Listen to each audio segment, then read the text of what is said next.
Kita buat kesepakatan kelas ya. Ya.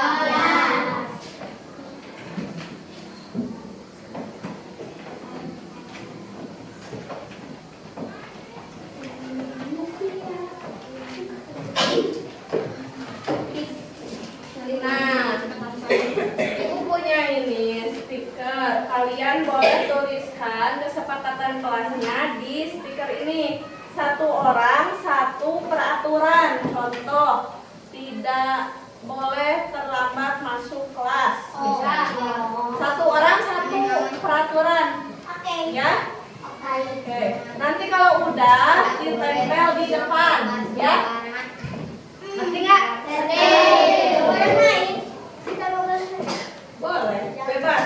Nggak boleh makan, nggak boleh tidur, nggak boleh berantem, bebas. 1 aja ya.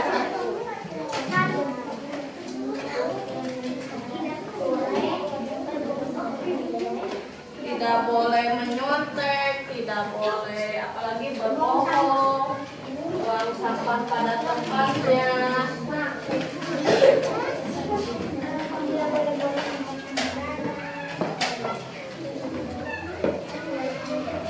Nanti tempelin di depan.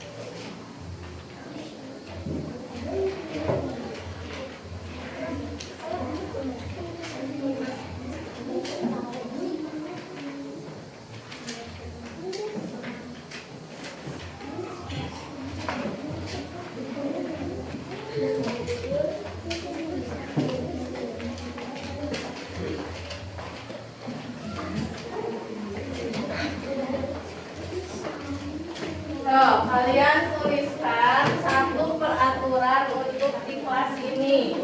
Yang udah boleh ditempelin di depan. Silakan. Ayo. Tempelin. Iya, 1 aja. Ya, 1 aja. 1 disuruhnya di depan. Enggak, 1 aja. Oh.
jangan telat ke sekolah, tidak boleh tidur saat belajar, tidak boleh berisik tadi sama, tidak boleh berisik, jangan berisik saat belajar sama, tidak boleh makan. Oke, tidak makan di kelas, makan.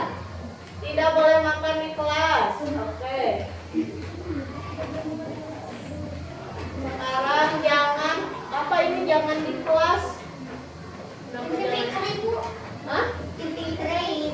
Tidak boleh bermain saat belajar. Ini ya tidak boleh bermain.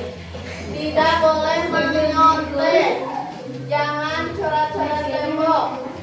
Ini apa? Buang sampah. Kesepakatan yang kalian tulis kita ubah ke kalimat positif. Nih, Ibu udah menuliskan kalimat yang kalian buat ada 10 poin. Jangan berantem saat belajar, masuknya ke tidak bermain saat belajar, masuk ke disiplin. Jangan bawa hewan, jangan terlambat, terus tidak tidur di kelas, tidak menyontek, tidak berisik, buang sampah pada tempatnya, jangan makan di kelas, tidak coret-coret tembok, dan kita tambah satu lagi saling menghargai. Ya, jadi ketika ada temannya yang berbicara kita mendengar. Ya, dari kesepakatan 4 ini kalian siap untuk menjalankannya? Sepakat ya? Kalau tidak menjalankan yang ditulis kalian, berarti kalian menerima konsekuensi yang ada. Misalnya kalian kan udah ini nih, jangan bawa hewan ke kelas. Ternyata ada temennya yang bawa hewan ke kelas, berarti melanggar aturan. Siap menerima konsekuensinya? Ya, oke. Terima kasih ya.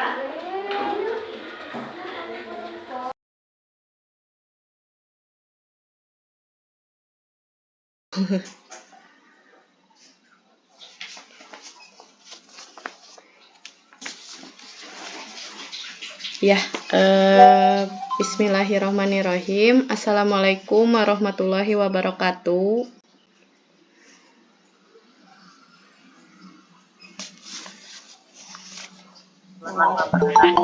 Waalaikumsalam warahmatullahi wabarakatuh. Ya.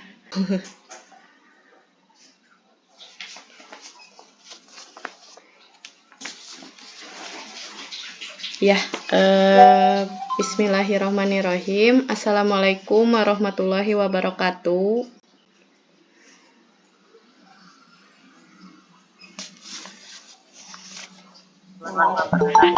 Waalaikumsalam warahmatullahi wabarakatuh. Ya,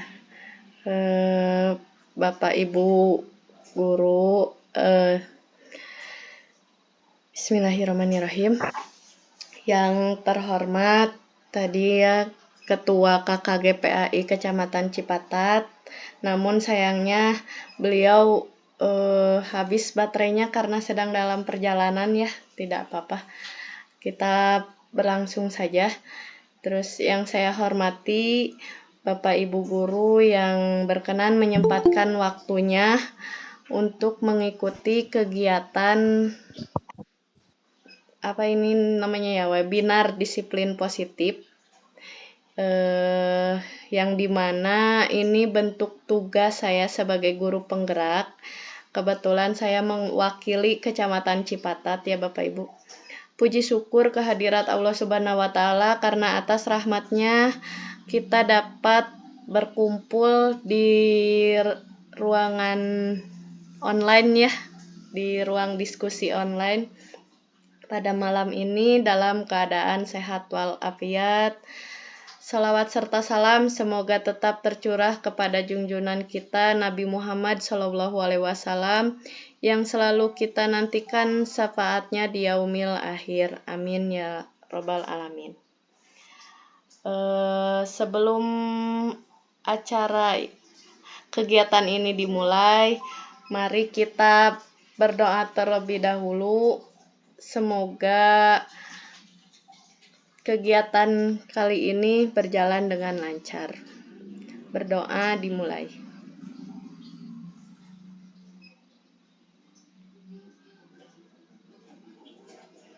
Ya, berdoa selesai. Bapak Ibu, ada yang boleh on kamera salah satu karena ini saya izin di record untuk bentar. Izin share screen ya.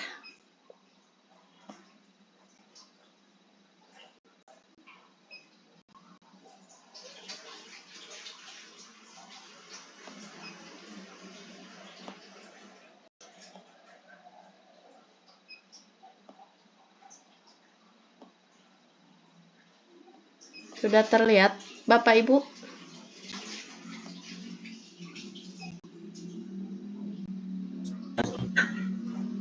Ya, sudah terlihat? Sudah. Ya. Baik, izin dimulai ya. Jadi,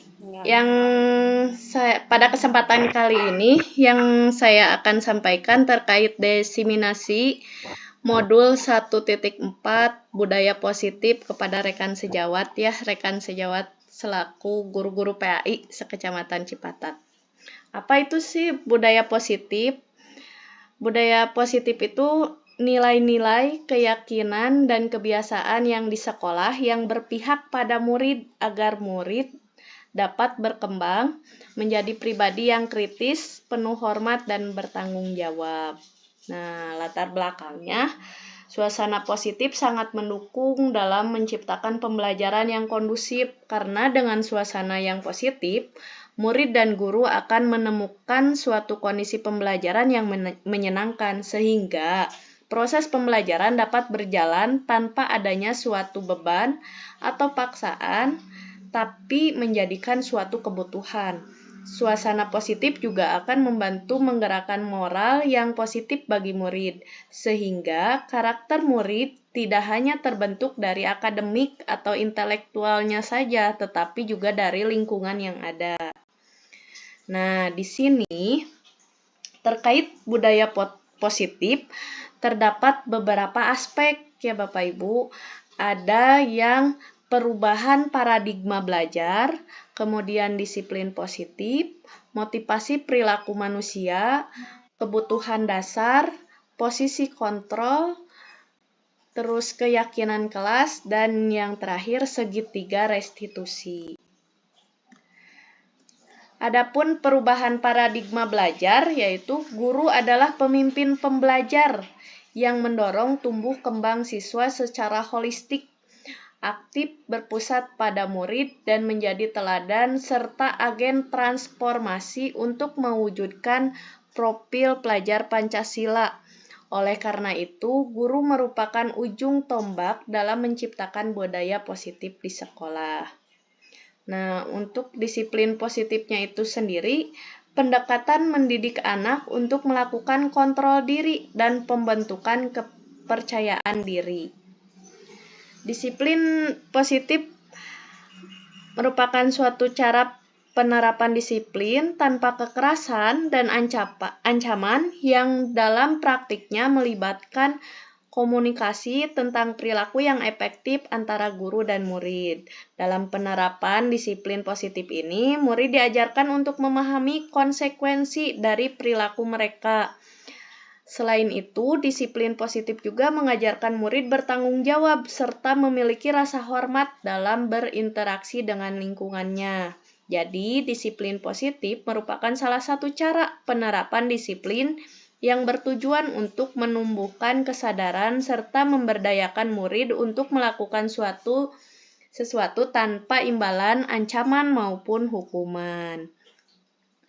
Motivasi perilaku manusia untuk menghindari ketidaknyamanan atau hukuman untuk mendapatkan imbalan atau penghargaan dari orang lain untuk menjadi orang yang mereka inginkan dan menghargai diri sendiri dengan nilai-nilai yang mereka percaya. Adapun 5 kebutuhan dasar manusia Yang pertama kebutuhan bertahan hidup, survival, ya. Kemudian kebutuhan kasih sayang dan rasa diterima, penguasaan, kebebasan, dan kesenangan. Nah, adapun posisi kontrol, Bapak Ibu seringkali ada di posisi penghukum. Ada pula yang dari sisi pemantau atau pembuat rasa bersalah. Ada juga yang sebagai teman. Nah, dan yang terakhir itu sebagai manajer. Ciri-cirinya seperti apa? Ciri-ciri sebagai penghukum. Nada suara tinggi, bahasa tubuhnya yaitu mata melotot dan jari menunjuk seakan menghardik ya. Contohnya, patuhi aturan saya atau awas. Nah, gitu ya Bapak Ibu. Atau selalu kamu yang terakhir mengumpulkan tugas. Jadi itu sebagai posisi penghukum. Adapun pembuat rasa bersalah, nada suaranya melemas, halus, sedih, bahasa tubuh merapat pada anak lesu lah gitu ya. Contohnya, ibu sangat kecewa sekali kepada kamu. Atau bagaimana kalau orang tuamu tahu kamu berbuat seperti ini? Jadi ngerasa anak itu seakan bersalah gitu. Nah, untuk posisi kontrol teman, nada suara ramah, akrab, dan bercanda, bahasa tubuh merapat pada murid, mata, dan senyum jenaka. Contohnya, ayo bantulah demi ibu ya. Ya sudah, kali ini tidak masalah, nanti ibu yang membantu menyelesaikan. Nah, itu sebagai contoh posisi kontrol teman. Adapun posisi kontrol pemantau, cirinya itu nada suara datar dan bahasa tubuh formal. Contohnya, apa yang telah kamu lakukan? Sanksi atau konsekuensi apa yang akan kamu dapatkan? Misalnya, itu sebagai pemantau. Terus harusnya guru itu sebagai apa? Nah, yang tepat itu sebagai manajer, nada suara tulus, bahasa tubuh tidak kaku yang kemudian mendekat ke murid. Contohnya, apa kamu meyakininya? Jadi, menanyakan kembali atas perilaku yang peserta didik buat. Kemudian, jika kamu meyakininya, apa kamu mau memperbaikinya? Gitu. Jadi, ada proses validasi kesalahan pada peserta didik gitu ya. Langkah-langkah mewujudkannya seperti apa? Yang pertama, membuat kesepakatan kelas, bentuk kontrak belajar yang berlaku untuk siswa dan guru. Yang kedua, bentuk keyakinan kelas. Contoh keyakinan kelas 1. Setiap anggota kelas perlu belajar, setiap anggota kelas perlu senang, setiap anggota kelas perlu melakukan kewajiban, setiap anggota kelas perlu saling menghargai, setiap anggota kelas perlu merasa aman. Contoh keyakinan kelas 4, selalu bersikap positif, senantiasa menjadi terbaik, percaya dan menghormati orang lain, serta barang miliknya, berkomitmen terhadap setiap tugas, dan yang terakhir senantiasa membantu. Nah, ini contoh keyakinan kelas untuk kelas 1 dan kelas 4. Nah, fungsinya itu keyakinan kelas, memahami pentingnya memiliki keyakinan kelas sebagai pondasi dan arah tujuan sebuah kelas yang akan menjadi landasan dalam memecahkan permasalahan di dalam kelas. Nah, ini perbedaannya Bapak Ibu antara hukuman, konsekuensi, dan restitusi. Kalau hukuman bersifat tidak terencana atau tiba-tiba. Jadi ketika ada kesalahan langsung aja kamu bersihkan lapangan atau kamu lari di lapangan. Jadi secara spontan gitu. Hukuman bersifat satu arah dari pihak guru aja yang memberikan dan murid hanya menerima suatu hukuman tanpa melalui kesepakatan. Hukuman yang diberikan bisa berupa fisik maupun psikis gitu. Misalnya dengan cara berdiri di depan kelas dengan megang telinga atau gitu. Atau apa yang buat peserta didik malu gitu. Nah, kalau konsekuensi sudah terencana atau sudah disepakati. Konsekuensi biasanya diberikan berdasarkan suatu data yang umumnya dapat diukur. Peraturan dan konsekuensi yang mengikuti ini sudah diketahui sebelumnya oleh murid. Sikap guru di sini senantiasa memonitor murid. Kalau restitusi, proses menciptakan kondisi bagi murid untuk memperbaiki kesalahan mereka sehingga mereka bisa kembali pada kelompok mereka dengan karakter yang lebih kuat. Nah, yang disarankan itu kita tidak melakukan hukuman tapi dengan cara restitusi. Nah, bagaimana cara melakukan restitusi itu sendiri? Nah, contohnya yang pertama itu kita validasi tindakan yang salah dulu. Contohnya, kalimat pertanyaannya, kamu tentu punya alasan mengapa melakukan itu, atau adakah cara yang lebih efektif untuk mendapatkan apa yang kamu butuhkan? Kemudian, menanyakan keyakinan kelas apa yang telah kita sepakati, atau kamu ingin menjadi orang yang seperti apa? Dan yang terakhir, menstabilkan identitas. Setiap orang pasti pernah melakukan kesalahan. Kamu bukan satu-satunya yang pernah melakukan ini. Jadi, tidak satu arah menyalahkan, tapi kita juga menstabilkan lagi karakter yang ada pada peserta didik. Gitu. Nah, menstabilkan identitas berdasarkan prinsip bahwa berbuat kesalahan adalah proses pembelajaran, tidak mengkritiki murid yang sedang berbuat kesalahan. Nah, untuk ajukan pertanyaannya, membuat kesalahan itu sesuatu yang wajar atau manusia tidak ada yang sempurna, seperti itu. Menstabilkan identitas, berbuat salah itu tidak apa-apa, tidak ada manusia yang sempurna, atau saya juga pernah melakukan kesalahan seperti itu misalnya, atau bisa juga kita bisa menyelesaikan masalah ini. Bapak Ibu tidak tertarik mencari siapa yang salah, tapi ingin mencari solusi dari permasalahan ini, atau juga kamu berhak merasa begitu. Dan yang terakhir, contoh pertanyaannya, apakah kamu sedang menjadi teman yang baik buat dirimu sendiri? Itu contoh kalimat pertanyaan dalam menstabilkan identitas, ya.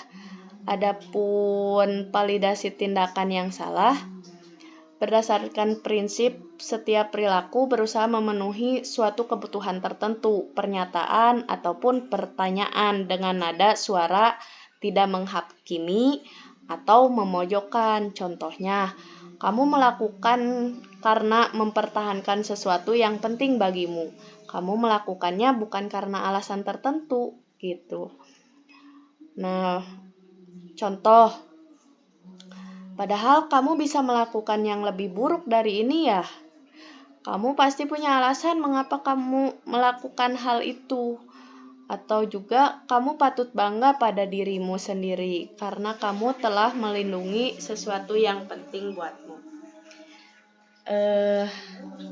Bentar ya Bapak Ibu, jawab Adan dulu. Ya, izin lanjut ya Bapak Ibu. Oke. Tadi itu validasi tindakan yang salah ya. Poin yang ketiga, kamu patut bangga pada dirimu sendiri karena kamu telah melindungi sesuatu yang penting buatmu. Poin yang terakhir, kamu boleh mempertahankan sikap itu, tapi kamu harus menambahkan sikap baru. Adapun menanyakan keyakinan, Saat perilaku telah divalidasi dan telah stabil, maka murid telah siap mengaitkan keyakinannya dengan tindakan yang salah. Contoh pertanyaannya, nilai-nilai apa yang telah kita sepakati? Seperti apa gambaran kelas yang ideal menurutmu? Adapun pertanyaan yang lain, apa yang kita percaya sebagai kelas atau keluarga, atau apa nilai-nilai umum yang telah kita sepakati? Apa bayangan kita tentang kelas yang ideal? Kamu mau jadi orang yang seperti apa? Nah, hal-hal yang perlu diperhatikan dalam segitiga restitusi itu, yang pertama, perilaku salah dikaitkan dengan keyakinan kelas.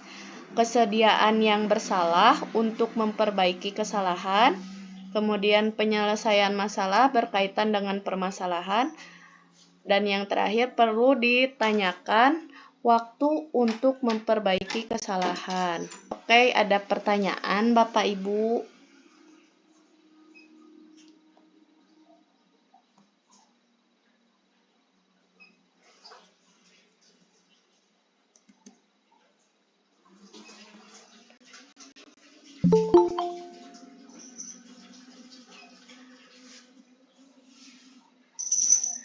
Bapak Ibu masih ada? Atau lagi sholat?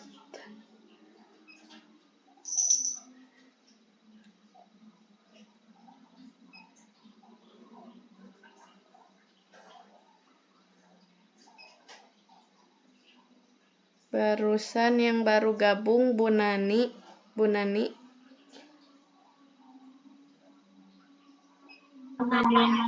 Ya, assalamualaikum, Sadayana. Waalaikumsalam. Gimana Bu Nani? Baru gabung ya? Kan ini tuh membicarakan disiplin positif ya Bu Nani. Jadi kita Ya. itu sebagai guru tidak sebagai penghukum. Jadi tidak di kurikulum Merdeka ini tidak seharusnya kita memberikan hukuman, baik hukuman atau reward gitu. Barangkali ada pertanyaan dari Bu Nani terkait disiplin positif atau nggak ada?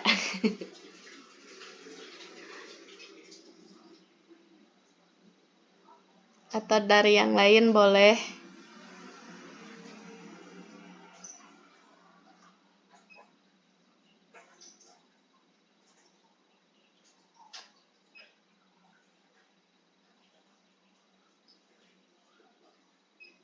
Enggak. Ya. Yang dimaksud, tapi maaf ya baru gabung kan jadi tidak tahu dari awal pembahasannya seperti apa. Iya. Mungkin yang saya ambil hanya disiplin positifnya aja gitu ya. Iya. Mungkin disiplin positif kita sebagai guru menerapkan kepada peserta didik gitu. Iya, betul. Jadi kita sebagai guru tidak boleh menjadi penghukum kepada peserta didik. Iya, betul. Nah, sedang yang jadi pertanyaan saya, untuk di era zaman sekarang dan melihat perkembangan peserta didik yang sekarang jauh berbeda dengan yang ke belakang. Nah, untuk ke anak itu lebih efektifnya itu seperti apa kalau kita tidak boleh menjadi penghukum atau ngasih reward kepada anak yang berprestasi atau berlebih lah gitu. Jadi kita sebagai guru harusnya seperti apa dengan keadaan peserta didik yang era global atau zaman sekarang seperti ini itu gitu. Iya. Kadang bingung juga kan kalau kita bisa aja kita sebagai pemantau, sebagai pemantau ya pernah. Iya, betul. Ikutin. Ada juga kita sebagai pemantau. ataupun kita sebagai ngajak ngobrol ke Ya, anak-anak yang melanggar sebagai atau anak sebagai yang teman ya. gitu. Kita ajak ngobrol. Terkadang metode atau situasi itu teh terkadang susah ke anak sekarang mah gitu. Iya.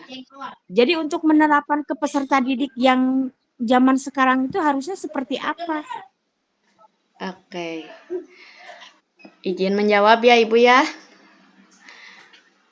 Nah, Ya, ya yang ditekankan di sini emang dinamika permasalahannya memang terjadi seperti yang disampaikan oleh Bu Nani. Maka dari itu melalui program guru penggerak barangkali ya ada cara untuk menangani permasalahan itu dengan cara apa? Segitiga restitusi ya. Yang tadi yang ini nih. Nah, di segitiga restitusi ini yang pertama itu menstabilkan identitas dulu ya. Menstabilkan identitas dulu. Bentar. Apa itu menstabilkan identitas? Jadi, ketika anak melakukan kesalahan, kita itu memposisikan bukan sebagai penghukum, bukan sebagai pemantau atau sebagai teman, tapi kita posisikan guru itu sebagai manajer, Bu. Kalau kita sebagai manajer, kita menggunakan segitiga restitusi dengan langkah pertama itu menstabilkan identitas. Nah, jadi kalimatnya itu gini ke murid tuh, kalau murid melakukan kesalahan. Setiap orang pasti pernah melakukan kesalahan, atau kamu bukan satu-satunya yang pernah melakukan ini gitu. Jadi bukan ketika anak melakukan kesalahan bukan langsung kamu itu salah, enggak, tapi distabilkan dulu identitasnya. Atau misalnya gini, ibu juga pernah loh melakukan kesalahan seperti itu. Dengan cara seperti itu kan si anak itu enggak terpojokan ya Bu.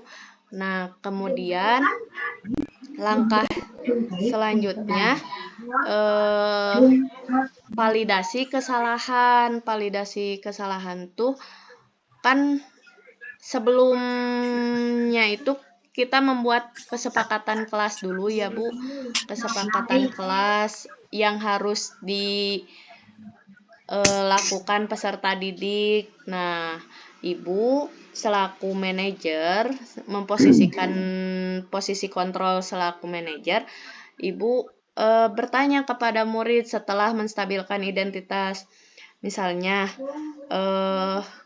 kamu tentu punya alasan mengapa melakukan ini. Jadi ditanya dulu. Misalnya kalau berantem, alasannya seperti apa gitu. Jadi memberikan kesempatan kepada anak agar apa alasannya gitu. Terus atau juga adakah cara yang lebih efektif untuk mendapatkan apa yang kamu butuhkan? Contoh murid teh parebut pensil misalnya teh atau dicontek ku temenna. Bertanya lagi kita sebagai guru, apakah ada cara yang lebih efektif selain berantem atau gimana gitu. Nah, yang itu yang terakhir menanyakan keyakinan kelas, apakah tindakan tersebut sesuai dengan keyakinan kelas kita atau tidak. Nah, kalau tidak, apa yang akan kamu lakukan? Misalnya kata murid itu memperbaiki atau meminta maaf. Nah, kamu lalu menanyakan lagi kepada murid, apa kamu siap melakukan perbaikan itu, atau apa kamu perbaiki tindakan kamu yang salah itu, atau kamu yakin tidak akan mengulanginya lagi gitu. Jadi di satu sisi kita sebagai guru tidak memberikan hukuman, tapi membentuk karakter murid yang kuat gitu tujuannya. Seperti itu, Bu. Oh, oh iya. Ya. Ya, jadi mungkin kita harus memposisikan sebagai manajerial di situ ya. Iya, betul sekali. Jadi Jadi kita tidak menanyakan, ya gimana, Bu? ya jadi kita menanyakan dulu apa alasannya dia bersikap seperti itu. Iya, Terus betul. konsekuensinya apa ketika dia bersikap seperti itu? Mungkin begitu ya, Neng? Iya, sangat tepat sekali. Iya, seperti itu, Bu. Kenapa tidak disarankan kita sebagai penghukum? Karena kan apa bedanya gitu ya dengan bullying gitu kan, dia khawatirkan Ya, anak itu terpojok ya, Bu ya, gitu. ya, Terus reward juga itu tidak disarankan karena apa? Contoh nih, yang rajin apa ya? Rajin sholat duha misalnya. ya, Yang rajin sholat duha dapat hadiah dari ibu. Nah, jadi si anak itu teh melakukan aktivitas tersebut karena ingin hadiah dari guru, bukan atas kesadaran dari dirinya sendiri gitu. Itu juga tidak iya, iya. disarankan gitu. Iya. Baik. Bu Jadi di Iis. sini mungkin kita lebih condong ke pembentukan karakter peserta didik itu untuk lebih bisa mengetahui ketika kita bersikap jelek, konsekuensinya apa, efeknya apa Nah, gitu ya, ya betul. akibatnya apa gitu. Iya, sip, Ibu. Mantap, Ibu. Iya, betul sekali, Bu. Jadi kita selaku guru berusaha menumbuhkan karakter peserta didik agar lebih kuat, jadi muncul dalam diri peserta didik sendiri gitu. Bukan karena dia melakukan seperti itu karena takut akan hukuman dari guru. Misalnya, saya datang tepat waktu ke sekolah karena takut dihukum guru, bukan gitu. Tapi saya datang tepat waktu ke sekolah karena rasa tanggung jawab gitu. Iya, iya itu. Iya. Ada lagi, Bu? Barangkali dari Bapak Ibu guru yang lain ada yang ingin ditanyakan terkait penerapan disiplin positif di sekolah. Ada waktu kurang lebih 4 menit lagi sesi Zoom-nya.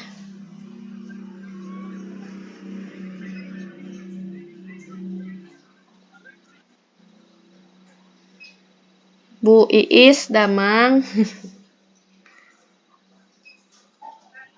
Ayo tuh Bu Iis, badan ditaroskeun atau nanti badan ditarosan Bu Iis. Di terusan.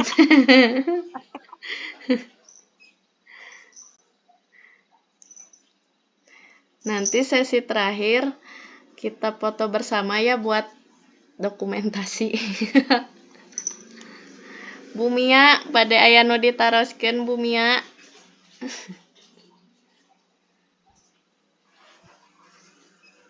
Atau cekap abi teh punten nembe aya peryogi heula nembe gabung teh. Muhun sawios Bu Mia, tur nuhun. Papuntennya abi sefokus jalanan menuju di perjalanan.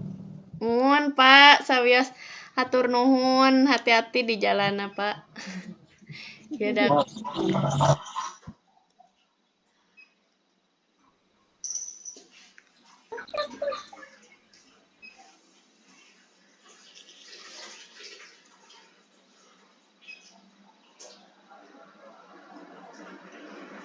Bu Piki bade aya nu bade ditaroskeun menawi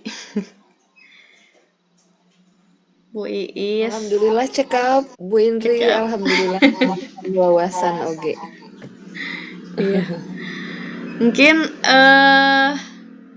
angkatan 12, CGP angkatan 12, Bapak Ibu ngariringannya di Kecamatan Cipatat, PAI na utamina.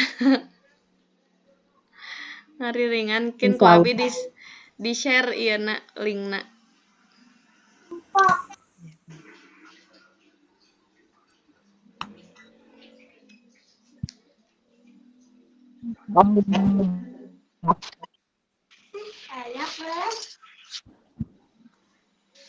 Insya Allah. Iya. Bapak Ibu, Bu Iis aya nu bade ditaroskeun? Atos cekap Bu In. Cekap. Nambege ngupingkeun sapotong nyata di pawon dengan aitos magrib teh. Tapi nguping jelasan menanggapi Bu Nani sareng ditanggapi di kubuin, alhamdulillah ada pencerahan. Alhamdulillah. Panginten ayeuna mah kadang nya namina murang kali pami dikitukeun teh kadang sok ku ngahajakeun ningan. Nya. Tapi eta mah kondisional we nya kumaha di sekolahna masing-masing, tapi intina meureunnan urang mah nu dibidikna karakter anak supaya apa itu teh terbantulah ku kita membentuk karakter baru gitunya. Ya. Gitu. Ya Tapi lebih kuat tapi menghadapi iya kita Neng Indri tapinya manajerial jadi manajerial itu tuh pernah dilakuin gitu di sekolah Abi pernah Ya. diterapkan gitu. Tapi iya efektif oke. Jadi si anak tuh tahu iya itu tuh salah gitu. Oh gitu, Iya Bu. alhamdulillah. Jadi gitu. Best Jadi anak tuh tahu practice-nya. bahwa jadi bahwa itu tuh emang iya salah, konsekuensinya itu pasti akan berakibat seperti ini gitu. Iya. Alhamdulillah ning. Tapi Bu bukan Nani, pun punya itu berlaku dari kelas 1 sampai kelas 6 iya dong. atau napi Dari Iya, kelas 1 sampai kelas berlaku 6. pasti. Iya. Cuma cara penyampaian kita mungkin ke kelas 1 seperti apa gitu ya. Iya. Penyampaian sebagai manajerialnya menyampaikan Iya. konotasi komunikasinya kepada peserta didiknya beda-beda. Iya. Ih keren Bu Nani. Iya alhamdulillah Neng, alhamdulillah Mas Talu abdi ti Neng oge kan seueur ilmu ka abdi. Alhamdulillah Kak Anggo. Ya tuh pamit aya nu ditaroskeun, aya deui nu ditaroskeun. Atas pas ning langkung Tos samenit. cekap. Tas cekapnya. Hatur nuhun. Ilmuna Kak Angge ku Bapak Ibu bermanfaat dia Angge di sekolah. Bapak Ibu di paparinan kesehatan, kelancaran dina sagala aktivitasna ya. Hapunten bilih aya kalepatan dina cariosan ya. Ditutup wae wabillahi taufik wal hidayah. Wassalamualaikum warahmatullahi wabarakatuh.